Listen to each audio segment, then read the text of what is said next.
Welcome to a new series where I'll document my progress on creating a first-person shooter in Godot 4, while teaching you the key steps along the way. You'll not only learn how to build a game but also tackle the tough challenges of game development. Today, we're starting with a first-person character controller. Let's dive in. In Godot, we will start by adding a node 3D, rename it to main and save it. We will run it to set it as the main scene.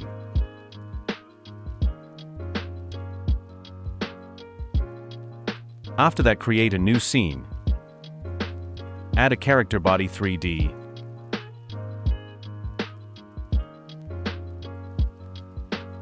And rename it to player.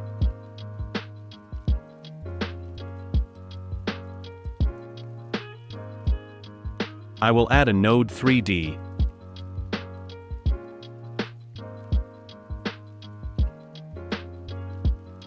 And rename it to head.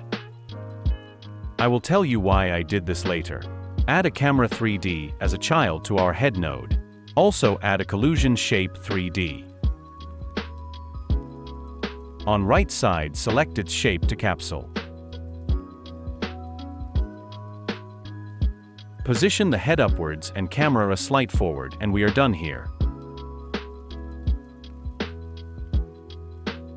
Back in our main scene, let's add some ground for our player to walk on. First, add a Mesh Instance 3D. Under the Mesh options, select Plain Mesh and adjust its size to your preference. Next, we need to add collision. Go to the Mesh menu and select Create Collision Shape. Change the placement to Static Body Child and click Create. Now we can add our player. Press this button, select your player, and there you go.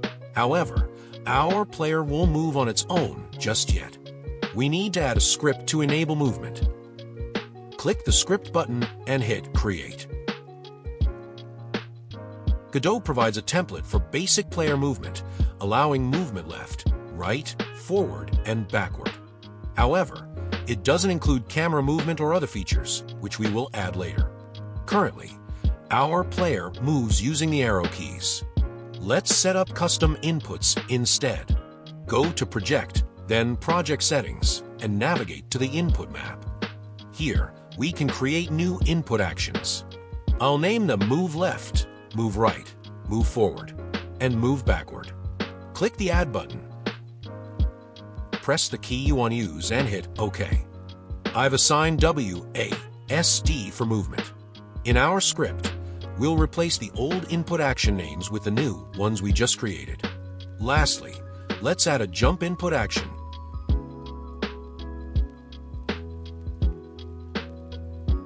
And update that in the script as well.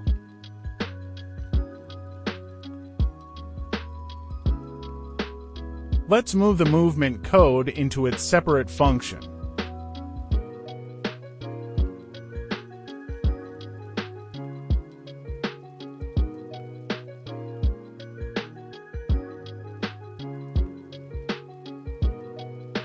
Call the function in our physics process function.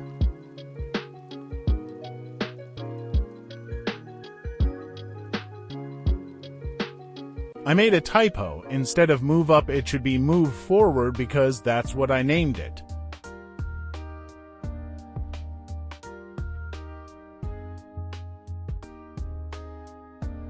Now you can move and jump. Put the jump and gravity code into the move function as well.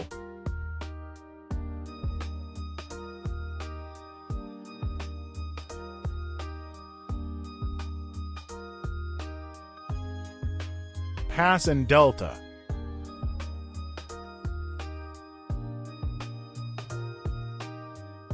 Change the const above to export variable. I changed the name of it too.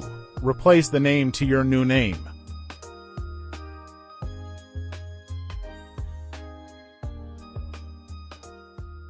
Because we added export to it, we can edit the values in the inspector. But just moving is boring, let's add camera movement.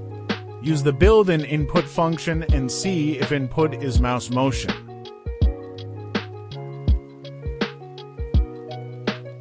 We will rotate our player on Y-axis based on the mouse X-axis movement. In-game we can look around, but it's way too fast.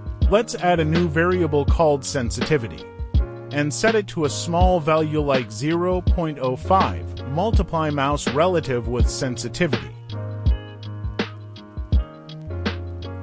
It's still too fast and inverted. Let's set it to 0.005 and add a negative sign to flip the input.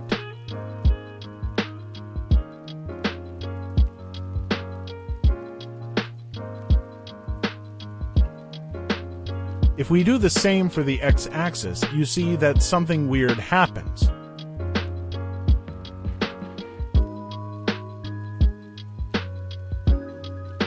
This is because when we rotate the player on Y-axis and try to rotate it on X-axis, rotation becomes funky. That's why we will rotate our head on the X-axis.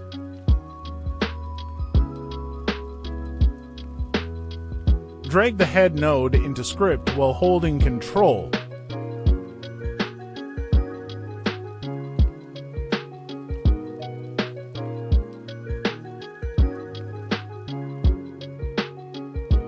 We have working camera movement.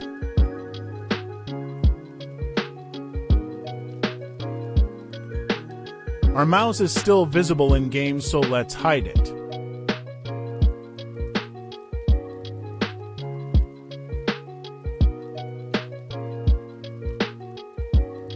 Now comes time to add lighting to our scene.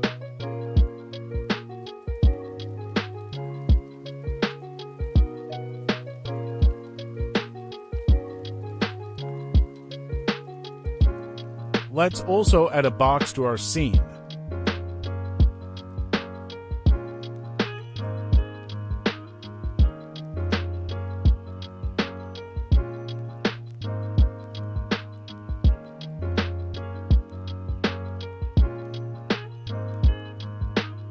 Make its color blue.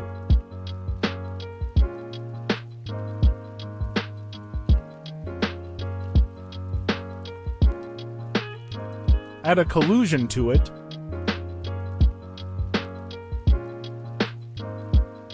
There we go. In the next part, we will add camera animation, sprinting, crouching, dynamic FOV, and much more, so subscribe for the video.